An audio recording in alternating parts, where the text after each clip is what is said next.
السلام علیکم ناظرین، نکتہ میں خوش آمدید۔ میں ہوں مدیحہ اقبال۔ ناظرین، اللہ تعالیٰ نے پاکستان کو جہاں قدرتی وسائل، دریا، پہاڑ، ندی نالے، گیس، کوئلہ، معدنیات، خوبصورت موسموں، زرخیز زمین، فصلوں، پھلوں اور ان گنت نعمتوں سے نوازا ہے، وہاں یہ خطہ تاریخی لحاظ سے اہمیت کا حامل بھی رہا ہے۔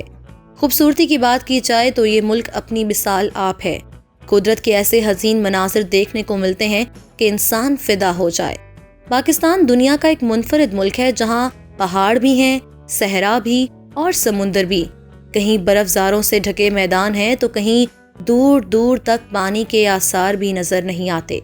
اگر تاریخ اور ثقافت کی بات کی جائے تو پاکستانی ثقافت اور ورثہ دنیا کی قدیم ترین تہذیب مہر گڑھ سے لے کر برطانوی دور کا امین رہا ہے۔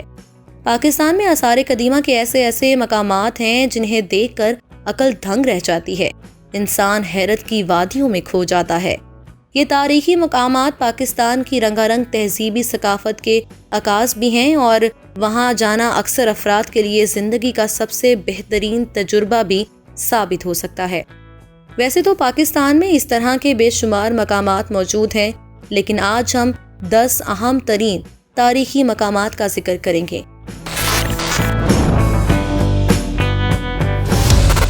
ان میں پہلے نمبر پر آتا ہے موہنجو دڑو۔ موہنجو دڑو وادی سندھ کے قدیم تہذیب کا ایک مرکز تھا۔ پاکستان دنیا کے ان ممالک میں شامل ہے جہاں مہذب تہذیب کے آثار تقریباً 5000 سال پرانے ہیں۔ برطانوی ماہر آثار قدیمہ سر جان مارشل نے 1922 میں موہنجو دڑو دریافت کیا تھا اور ان کی گاڑی آج بھی موہنجو دڑو کے عجائب خانے کی زینت ہے۔ موہنجو دڑو سندھی زبان کا لفظ ہے جس کا مطلب مردوں کا ٹیلا ہے۔ یہ شہر بڑے منظم انداز میں بسایا گیا، اس کی گلیاں کھلی اور سیدھی تھیں، جبکہ پانی کی نکاسی کا بھی مناسب انتظام تھا۔ ہڑپا سے 400 میل دور یہ شہر 2600 قبل مسیح موجود تھا اور 1700 قبل مسیح میں نامعلوم وجوہات کی بنا پر ختم ہو گیا۔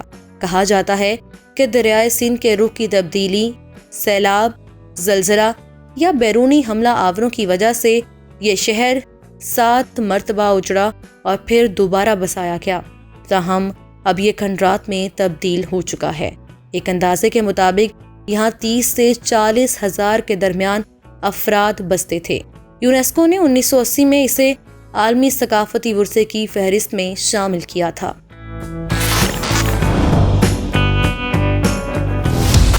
نمبر 2، ٹیکسلا۔ راولپنڈی کے قریب واقع ٹیکسلا ایک تاریخی شہر ہے جس کی جڑیں گندھارا دور سے ملتی ہیں۔ اس عہد میں یہ بدھ اور ہندو مذاہب کا اہم مرکز سمجھا جاتا تھا۔ کہا جاتا ہے کہ 326 قبل مسیح میں سکندر اعظم نے ٹیکسلا پر قبضہ کیا اور پھر یہاں 5 دن قیام کیا تھا، جس کے بعد وہ راجہ پورس سے لڑائی کے لیے جہلم پہنچا۔ باختر کے یونانی حکمران دیمرس نے 190 قبل مسیح میں گندھارا کا علاقہ فتح کر کے ٹیکسلا کو اپنے پایہ تخت بنایا۔ مہاراجہ اشوک اعظم کے عہد میں بھی اس شہر کی رونقیں پورے عروج پر تھیں اور یہ بدھ تعلیم کا مرکز تھا۔ یہاں گوتک سٹائل کا ایک عجائب گھر ہے جس میں 5ویں صدی قبل مسیح کے گندھارا آرٹ کے نمونے، 10,000 سکے، زیورات، ظروف اور دیگر نوادرات رکھے ہوئے ہیں۔ 7ویں صدی عیسوی میں مشہور چینی سیاح ہیون سانگ یہاں آیا تھا۔ اس نے اپنے سفر نامے میں اس شہر کی عظمت و شوکت کا ذکر کیا۔ اس شہر کے بیشتر مقامات کو 1980 میں یونیسکو کے عالمی ثقافتی ورثے کی فہرست میں شامل کیا گیا۔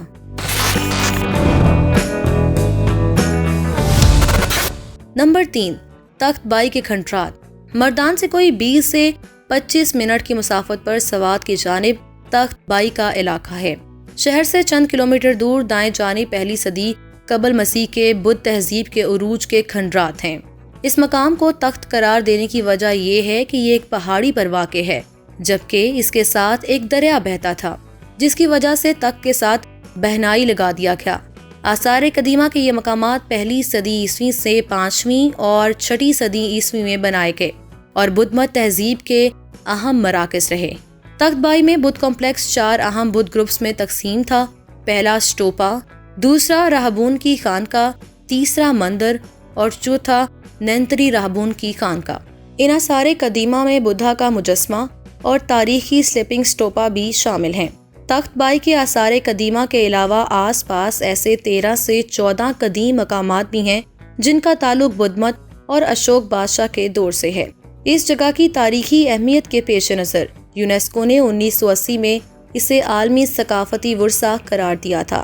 اس کے قریب ہی شہر بہلول نامی ایک چھوٹا سا قلعہ نما شہر ہے جو کہ اسی عہد سے تعلق رکھتا ہے۔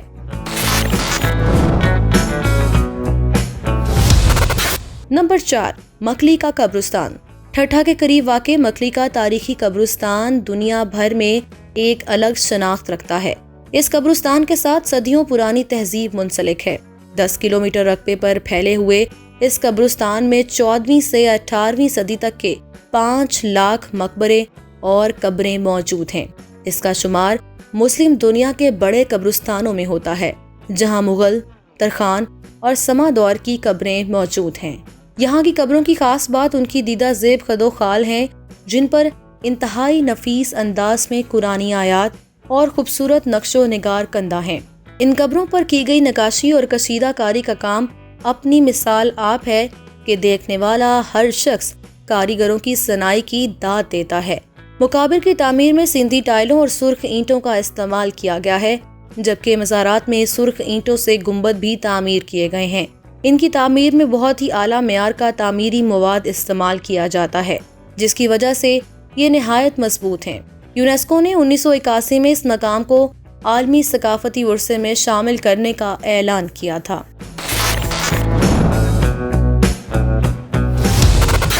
نمبر 5، شاہی قلعہ لاہور اور شالامار باغ۔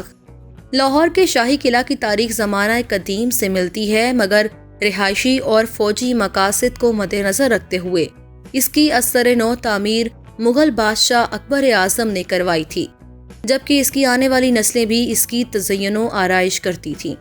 یہی وجہ ہے کہ یہ قلعہ مغلیہ فن تعمیر اور روایت کا ایک نہایت ہی شاندار نمونہ ہے۔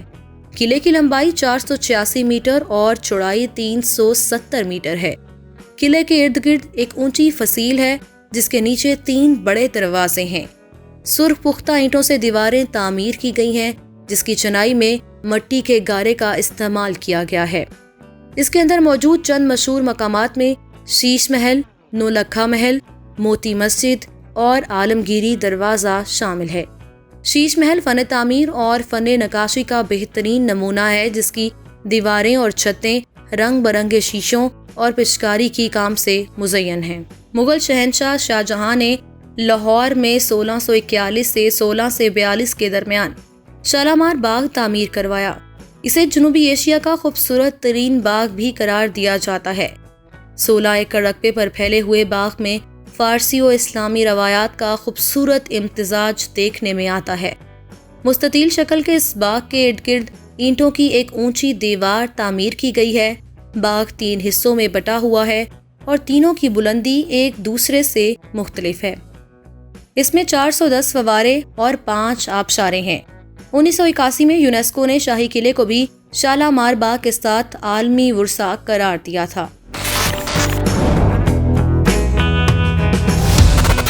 نمبر 6، قلعہ روہتاس۔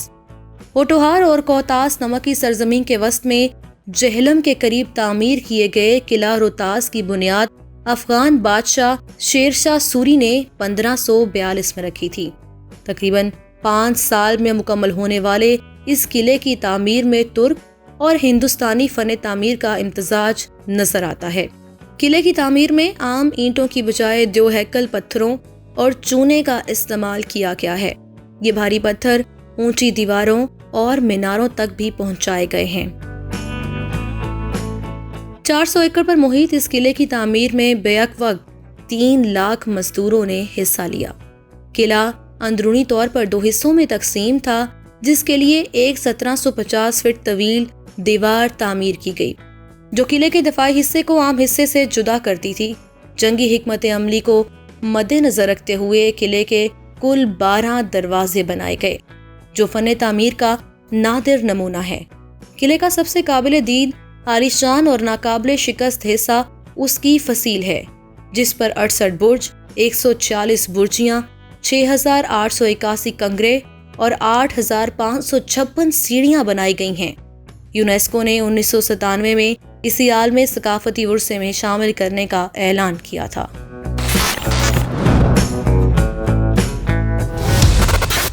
نمبر 7، قلعہ بلتت۔ وادی ہنزا کی تاریخ صدیوں پرانی ہے۔ یہی وجہ ہے کہ یہاں زمانہ قدیم کے قلعے آج بھی دیکھنے کو ملتے ہیں۔ دریائے ہنزا کے اس پار نظر دوڑائیں تو 750 سال پرانا پرشکوا قلعہ بلتت آج بھی پوری شان و شوکت سے اپنا وجود قائم کیے ہوئے ہے۔ قلعہ بلتت کریم آباد میں واقع ہے، جو کبھی ریاست ہنزا کا دارالحکومت بھی ہوا کرتا تھا۔ 1945 تک یہ قلعہ ہنزا کے امیر کے زیر استعمال رہا، لیکن بعد میں انہوں نے کریم آباد میں گرینائٹ پتھر سے بنے خوبصورت محل میں رہائش اختیار کر لی تو یہ خالی ہو گیا۔ 1990 میں ہنزا کے آخری حکمران کے بیٹے نے قلعے کو باقاعدہ طور پر بلتت ہیریٹیج ٹرسٹ کے حوالے کر دیا، جس کے بعد اس کی بحالی کا کام شروع ہوا، جو 6 کروڑ روپے کی لاگت سے 1996 میں مکمل ہوا۔ ایک اونچی پتھر کی چوٹی پر واقع اس قلعے کی بناوٹ تبت طرز تعمیر سے مشابہت رکھتی ہے۔ تاریخ دانوں کے مطابق ہنزا کے حکمران نے بلتستان کی شہزادی سے شادی کی اور جہیز کے طور پر آنے والے کاریگروں نے قلعہ بلتت کی تعمیر کی۔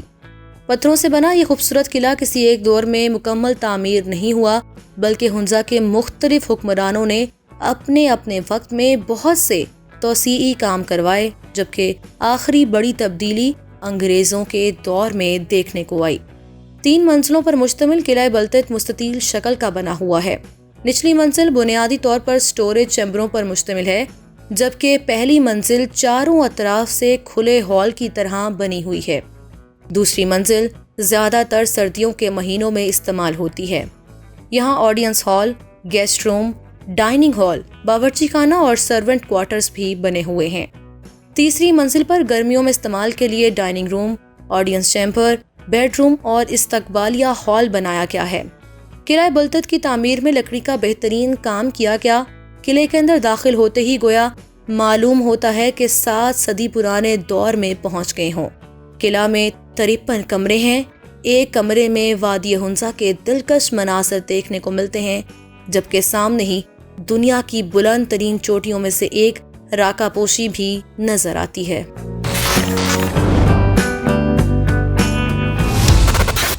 نمبر 8، نور محل بہاولپور۔ بہاولپور کا نور محل بھی اپنی مثال آپ ہے۔ دلکش ہونے کے ساتھ ساتھ نوابوں کے ریاستی دور کا ایک عظیم منظر بھی پیش کرتا ہے۔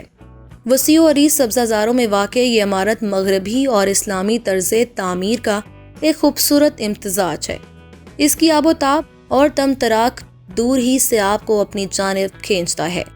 نور محل تقریباً 150 سال پرانے ان بہت سے محلات میں سے ایک ہے جو 19ویں صدی کے آخر اور 20ویں صدی کے آغاز کے دوران بہاولپور میں تعمیر ہوئے۔ 1872 میں بہاولپور ریاست کے نواب صادق احمد محمد خان رابع نے اپنی بیگم کے لیے یہ محل تعمیر کروایا۔ یہ انتہائی خوبصورت محل اپنی تعمیر کے وقت بھی فن تعمیر کا ایک نادر شاہکار ہے۔ محل 44,600 مربع فٹ رقبے پر پھیلا ہوا ہے۔ نور محل اطالوی اور اسلامی فن تعمیر کا دلچسپ اور خوبصورت مرکب ہے۔ یہ محل بنیادی طور پر ایک مستطیل نما 3 منزلہ عمارت ہے، جس میں درمیانی ہال اور شرقی غربی کمروں کے چاروں کونوں پر 4 کمرے بنے ہوئے ہیں۔ ان چاروں کمروں کے اوپر 4 کمرے اسی لمبائی اور چوڑائی کے ساتھ بنے ہوئے ہیں، جن کی چھتیں برج نما ہیں۔ آپ جیسے ہی اس میں داخل ہوں اور نیچے فرش پر دیکھیں اور سر اٹھا کر چھت کو دیکھیں، ان میں بنے نقوش ان دونوں طرز تعمیر کی عکاسی کرتے نظر آئیں گے۔ محل کی تعمیر اس طرح کی گئی ہے کہ اس میں سورج کی روشنی کے داخل ہونے کے لیے خاص طور پر راستے رکھے گئے ہیں۔ محل کے مرکزی ہال میں نواب کے بیٹھنے کے دربار کے عین اوپر شیشوں کی دیوار نظر آتی ہے۔ اس میں شیشوں کا استعمال اس طرح کیا گیا ہے کہ عمارت کے ہر کونے میں قدرتی روشنی رہتی ہے۔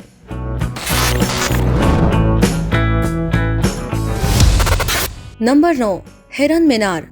ضلع شیخوپورہ میں واقع یہ تاریخی عمارت بادشاہ جہانگیر نے 1606 میں تعمیر کروائی، جسے بعد ازاں 1634 میں شاہ جہاں نے وسعت دی۔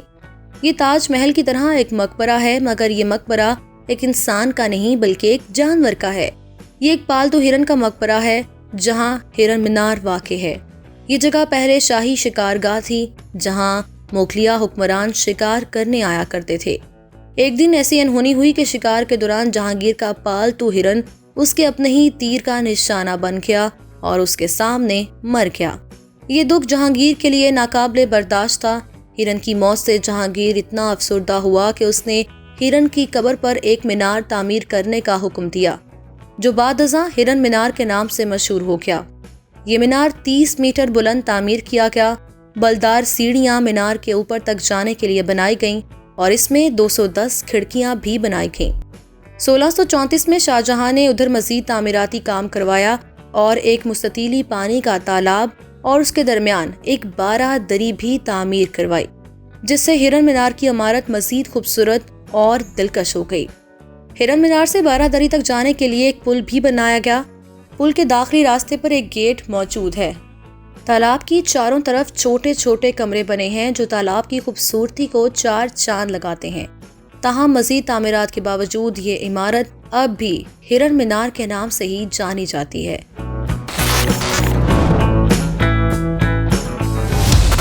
نمبر 10، بادشاہی مسجد۔ بادشاہی مسجد جیسے شاہی مسجد بھی کہا جاتا ہے، 1673 میں مغل بادشاہ اورنگزیب نے تعمیر کروائی تھی۔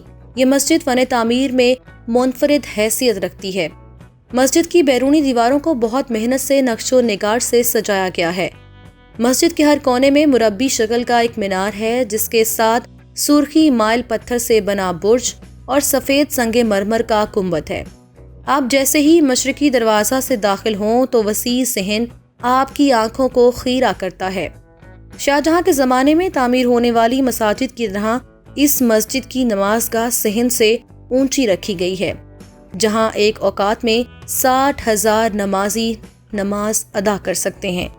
نماز گاہ کا درمیانی حصہ کافی وسیع ہے جس کے دونوں اطراف 5 محرابیں ہیں اور کونوں میں 4 مینار ہیں۔ وسیع صحن کے فرش پر جائے نماز کی شکل میں ٹھنڈی اینٹوں کا فرش بنایا گیا ہے جسے بعد میں سرخ چونے کے فرش میں تبدیل کر دیا گیا۔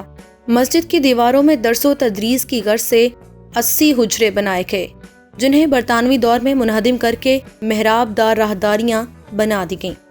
اپنی تعمیر کے وقت یہ دنیا کی سب سے بڑی مسجد تھی۔ اب بھی اس کا شمار دنیا کی 10 بڑی مساجد میں ہوتا ہے۔ یہ عظیم الشان مسجد ایک بہت بڑے چبوترے پر بنائی گئی ہے۔ مسجد کے چاروں کونوں پر 4 بلند مینار ہیں۔ ہر مینار کی بلندی تقریباً 176 فٹ ہے، جبکہ 4 چھوٹے مینار مسجد کے اندرونی ہال کے گرد ہیں۔ بڑے میناروں کی 4 منزلیں ہیں۔ اوپر تک جانے کے لیے اندر گولائی میں سیڑھیاں ہیں۔ ان میناروں کے بارے میں مشہور ہے کہ ان میں سے کسی بھی مینار پر کھڑے ہو کر جہانگیر کے مقبرے کے میناروں کو دیکھا جائے تو صرف 3 مینار نظر آتے ہیں۔ چوتھا مینار آنکھوں سے اوجھل رہتا ہے اور اس سے اس زمانے کے انجینئرز کی فنی مہارت ثابت ہوتی ہے۔ 22 فروری 1974 کو لاہور میں ہونے والی دوسری اسلامی سربراہی کانفرنس کے موقع پر 39 ممالک کے سربراہوں نے اسی مسجد میں جمعہ کی نماز ادا کی تھی۔